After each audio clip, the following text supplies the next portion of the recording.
Hello, everyone, and welcome to this new episode of the Ubuntu Touch Q&A, episode 180, streamed live on December the 13th, 2025. My name is Alfred, and I'm hosting the show alone tonight. So let's jump right to the news. We have news from Volla, and they're now shipping their Volla keyboard. It's available now, together with the Volla tablet.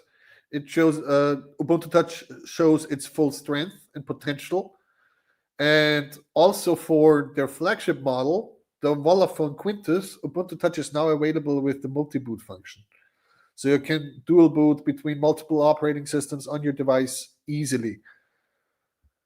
Next up, we had a little community favorite award voting coming in from RJ Dan. And the vote is closed. I'm going to read the text here that he sent. As a quick recap, we had 2 categories and many nominations. It looks like people were very hungry to acknowledge the work done on UT.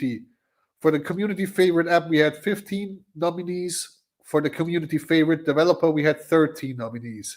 And here are the results. Little drum roll. For the community favorite app, in second place, with 22% of the votes, is the Open Store. The first place and the winner is actually a tie with the second place. With 22% of the votes is Teleports. So congratulations to the Open Store and Teleports developers. And now up for the community favorite developer. In second place, with 22% of the votes, Rachanan. And first place and the winner with 25% of the votes is Alfred. So this is a little weird. I'm sitting here alone and reading this off of the screen, and I can congratulate myself. So let's just do this. Well done. And yeah, it's nice to have a little nomination here and there. And that brings us to the changes that have landed in Ubuntu Touch since 2 weeks. So we had a few changes coming up for the Morph browser with Qt 6. Some fixes which improve the situation with swiping up from the bottom edge to unveil the tabs bar or the tab switching. That is a change that had to land in Morph browser and in Lumira UI toolkit. And it works now. We also have a fix for seeking and playbacking loops with the media player, or rather with Qt Ubuntu Media, the back end behind it. This fixes seeking in the application and playback when loops are enabled by the developer. Qt Ubuntu has landed a fix to map the incorrect map to global touch input offset to map it correctly now. It's actually removal of code so that it works properly, which is nice to see. We're also hiding the settings button in the Lumira indicator network when sitting at the greeter, which is important for encrypted devices. So when you're running on an encrypted device, when you're at the greeter, the login screen, the first screen that you get when entering your password, it's now hiding the settings button from the user, because when you're at the greeter, you cannot open any app, and that makes no sense. So they have been hidden. And what else do we have? HFD service. Add option to install systemd services without systemd installed. What else do we have? There have been a few changes here that have piqued my interest. We have downgraded snapd to 2.68.4, which is required because newer snapd ships its snap confine tool with file system capabilities, or with admin capabilities as extended attributes in the file system, and our update mechanism right now doesn't support it. The recovery works with it now, but system image server strips those extended attributes away, which causes it to lose the admin capabilities that have been set up by the system image rootfs builder. So we had to downgrade snapd for now, but once we're able to make use of extended attributes, we will surely upgrade snapd as well. There's also Ubiport's QA scripts has landed a change to unmount common overlays before upgrading packages. So there's a well-known list of potential mount points stored in Ubiport's QA. And when someone installs a package or a test MR branch, then Ubiport's QA will go ahead and unmount those mount points first before proceeding, and it will also hint at rebooting the device should it unmount something from systemd. What else do we have?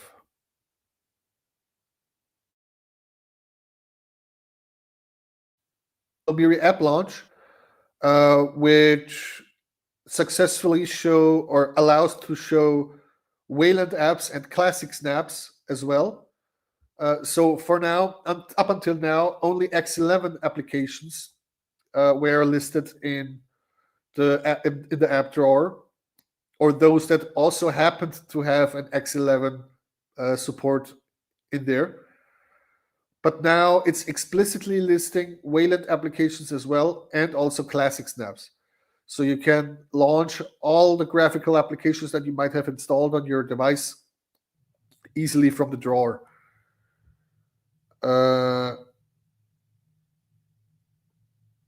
What else do we have? Oh yeah, I see the Space War device, the Nothing Phone 1, has been added to System Image Server, which means we have a new device coming up which should support Ubuntu Touch. Isn't that nice? We are also building recovery RAM disks for Halium 10 and up devices now, which is important for porters because once we landed the change to resize the rootfs, which is based on LVM, once that lands, we need new recovery RAM disk images, and porters should be able to just fetch them from CI, which is going to happen. And for that, we need CI to build the thing in the first place, and now that is happening as well. It's building for Halium 10 and up. Halium 9 devices are better off just taking the Halium 10 RAM disk and making use of that. We've also landed a new change to the system image, to the system settings application for printing. It is now showing a setup dialog for cups should you not have cups installed and you want to print. So you go into system settings, you go to printing, and then it will ask you to install cups as the printer support package. And once you're done, you're able to print. And also going together with that is another flip switch in the system settings, which is under the Wi-Fi section. We now have a switch to enable or disable Avahi on Ubuntu Touch, which means that you're freely able to choose whether you want to auto-discover services and want to participate in auto-discovery in the network or not. So that is that might be important for people who are connecting to public Wi-Fi hotspots and who don't want to expose the services that are running on their device. So you're able to auto discover printers, or you're able to keep your privacy as you choose. We also, with the Qt 6 enablement, also have a new Malit framework in place, a new version, or at least a version with additional patches on top, which makes it work with Qt 6, which is also used by the Morph browser Qt6 Click that I've built on GitLab CI.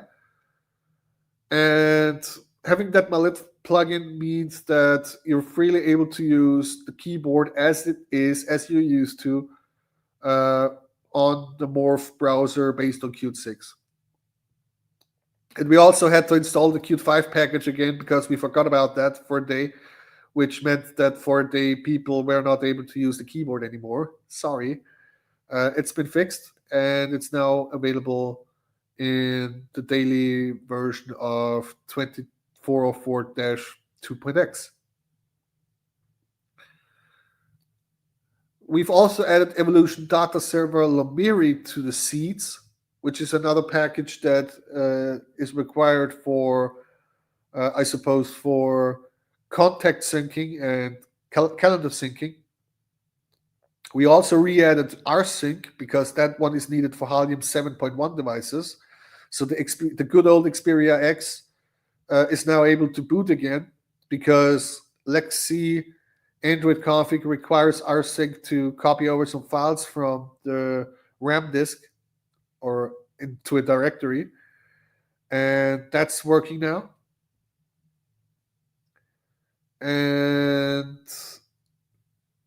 what else do we have? Yeah, also the Fairphone 5 is now more stable on the daily channels because we have changed the kernel to not panic anymore on flipping on the Wi-Fi setting,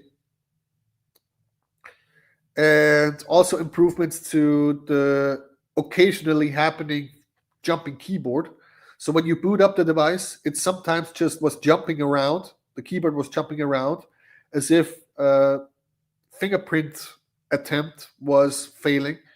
And that was due to the fact that we had another fingerprint component running in the Halium container, which was unnecessary. Disabling that works. And that means that's one of the things that I consider the polish of Fairphone 5 being up on par with what we are used to. So yeah, GitLab takes a long time to load, and I think that's about it. That looks good. Okay, let's jump over to the applications from the Open Store. I have this one right here. And let's start with the new apps. We have Nix Manager, which is an application to manage your Nix packages on Ubuntu Touch, where you can install Nix packages, you can uninstall them, you can manage them, advanced settings, and you can remove them. Then there is Vinted, an unofficial web app. This application allows you to browse through Vinted for clothes, I suppose, for all the things that you can find on Vinted. This is what it looks like.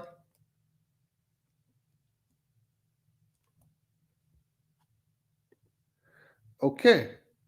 And we also have another new application. It's called Metronome, a simple metronome application. It supports selecting a BPM between 20 and 250 BPM, setting the volume level, and stressing the first beat of the measure with measures between 2 and 16 beats. So it's a typical metronome that you're used to from music classes, I suppose. This is what it looks like.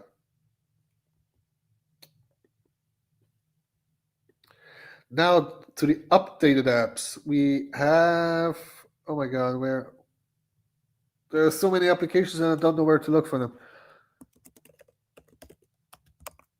Google Maps is, I suppose, on the second page. Where is it? Google Maps. There it is. A smart unofficial Google Maps bookmark. It's also an unofficial web app. Google Maps bookmark that can open links. And this is done by Chromium OS guy. So yeah, the first three applications were done by Chromium OS guy, and Vinted and Metronome was made by Pierre Parent or Parent, I don't know. Google Maps was also made by Chromium OS guy. Then there is Royal Road. Where is it? So many applications in so little time. Royal Road, the smart unofficial Royal Road bookmark. Royal Road is an online platform that allows authors to publish their web novels and readers to access a vast library of user-generated content across various genres. So this is what it looks like. People can read up on their favorite stories, I suppose. Then there is Obedius.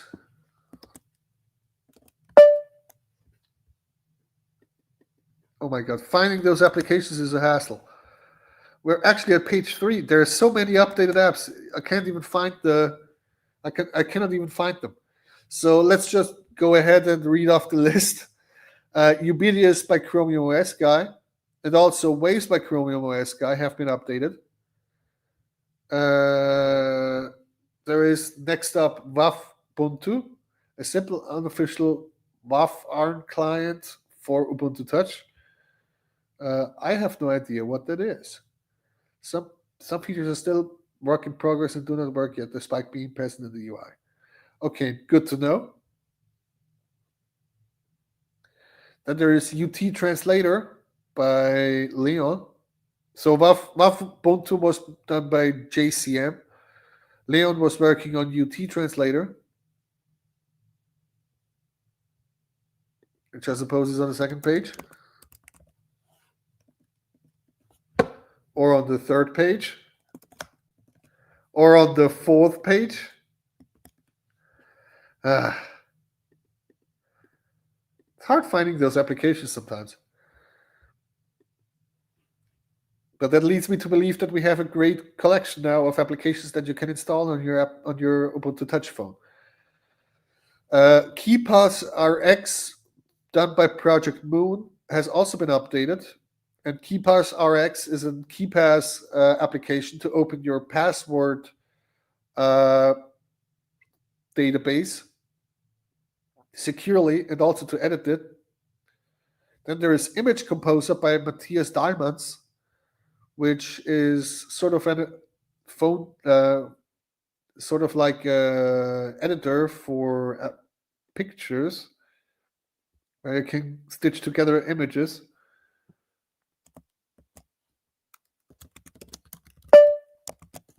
I'm giving up on searching for the applications. Let's look like this. Image Composer. Yeah, this is what it looks like. This is what I had in mind. So you can stitch together your pictures and show them in one spot, edit them, crop them. It looks nice. Also, Delta Touch, the chat application for using your mail as transport for chat messages, has been updated by Lothar Ketterer. And I also am aware that it has been released on FlatHub also. So this is also very nice to see.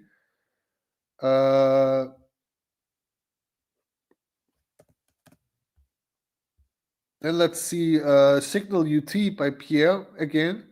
Signal UT allows you to use the desktop Signal client on your Ubuntu Touch phone with the keyboard working.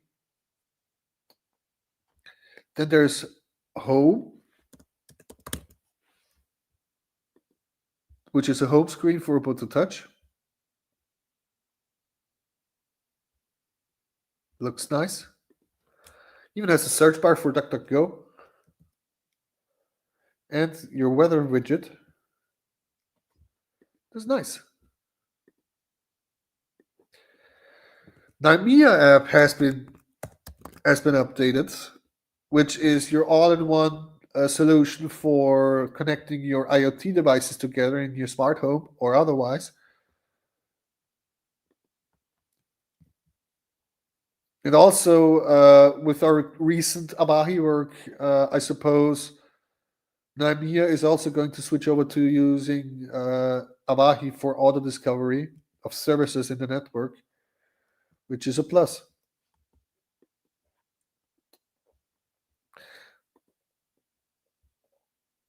Okay, the next one is I'm having trouble pronouncing this one. Marajevo browser. This one has been updated, which is a Chromium-based web browser built specifically for Ubuntu Touch.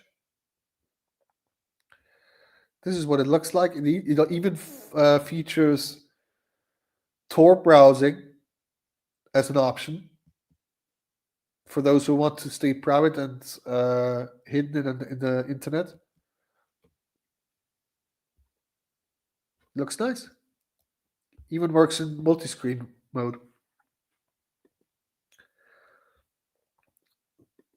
I suppose I should run through the list of remaining applications. We also have a Salty speech-to-text server by Leon has been updated. Referencing has been updated, which is this one, a simple drawing reference app. Then Raven Downloader has also been updated, which is a YouTube video downloader. Domotics by Apply has been updated. And time management by it's a time management beta by Calin CIT services. Pure Maps by Jonathan Seidler and Rinikus has been updated, and also Cindy UT by Daniel Frost. So a lot of application updates this time around. Not as much as 4 weeks prior, but still a lot. Okay. I think that's about it for the applications.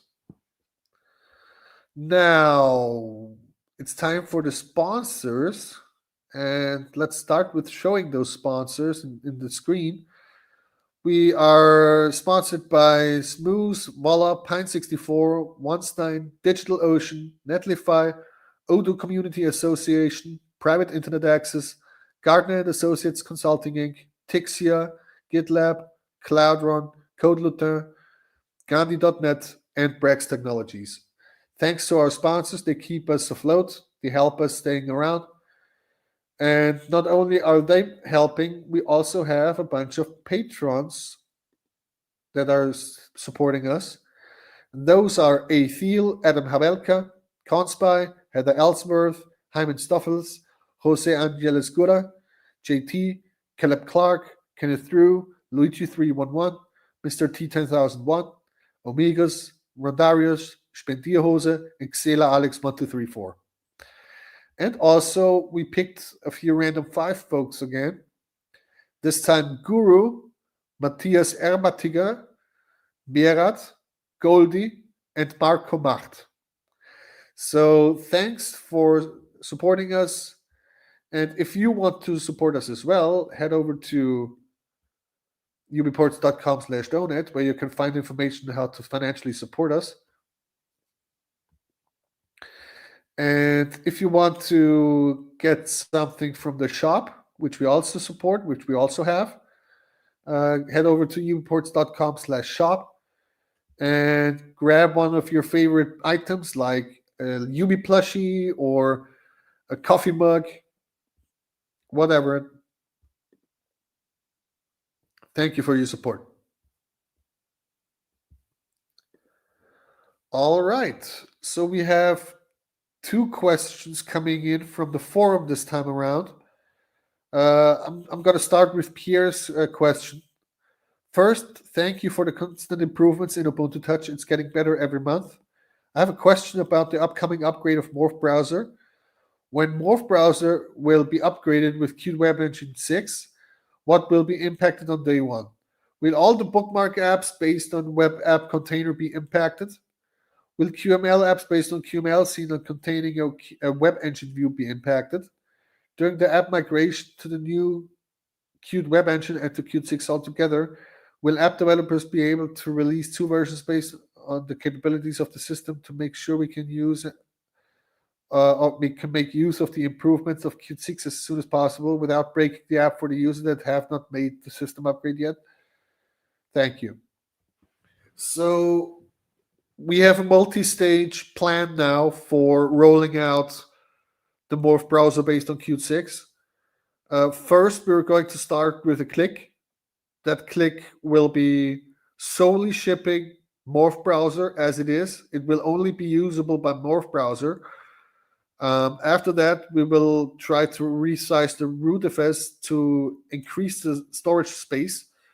And then we can install both Qt 6 Morph browser and web container, but also keep the Qt 5 web container around so that old applications still continue to function. So this is going to take a lot of work and a lot of time. Right now, we're still at the beginning of the whole thing, but sooner or later we will have everything in place so that QML scene and web app container applications can also work. Mind you, though, that QML scene has been deprecated as a tool by Qt themselves, which means that people are supposed to use the QML tool now instead of QML scene. But I'm sure we're going to keep QML scene around for some time until we decide what to do with it. Okay, then the next question by Ruben. First, thanks to everyone contributing.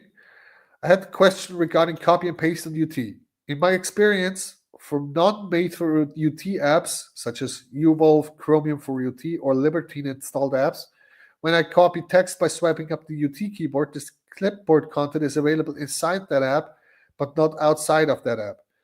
Even if the specific app works well, it feels second class. Is this intentional or something which may be changed in the future? No, this is a bug, or rather a happenstance with the way that we're using Mir at the moment, because we're still using Mir 1.8 plus a few patches on top, and that one doesn't integrate the Mir client, so Ubuntu Touch apps support with Wayland Clipboard. So we basically would have two clipboards, and they're not synchronized, and they're not working together, and that means that this will only work as soon as we have Mir 2.x or newer running on the phone, which allows us to support the clipboard. This will take a while, but yeah. Okay, this is going to be a quick episode this time around. I'm gonna check the live chat. If you have any questions, just jump into the live chat and ask them. I'm reading here. I see this one. Do you have any idea when Ubuntu Touch is coming for the Fairphone 6? Marius has started to work on that, but it's not finished, and I'm not even sure if it's booting or not. So not anytime soon.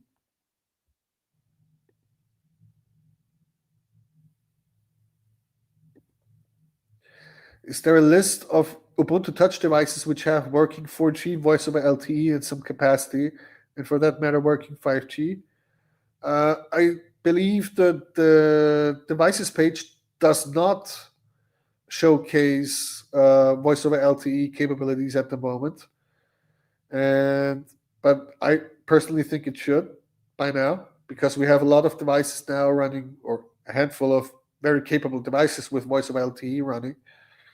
So, yeah.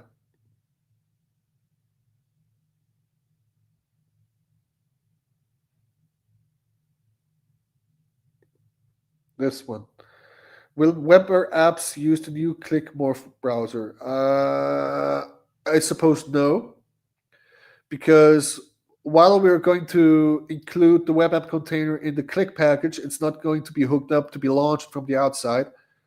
So web apps that expect a certain Morph browser version will not, or a certain web app container version will not flip over to the Click packaged Morph browser. They are completely separate, and for now, the focus is only on Morph browser based on Qt6 itself with the Click. Web app container applications will work though as soon as we have everything in the root of S. So that's that.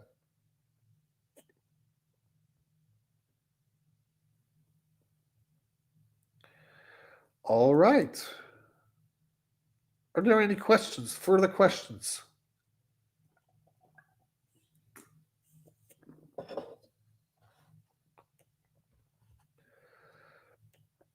I suppose we can wrap it up for tonight then.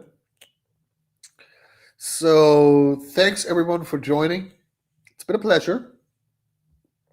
And also nice to see so much movement in the Ubuntu Touch space happening myself, to be honest. So let's keep it up. And until then, see you next time. Stay healthy, stay safe, and good luck with everything. Bye.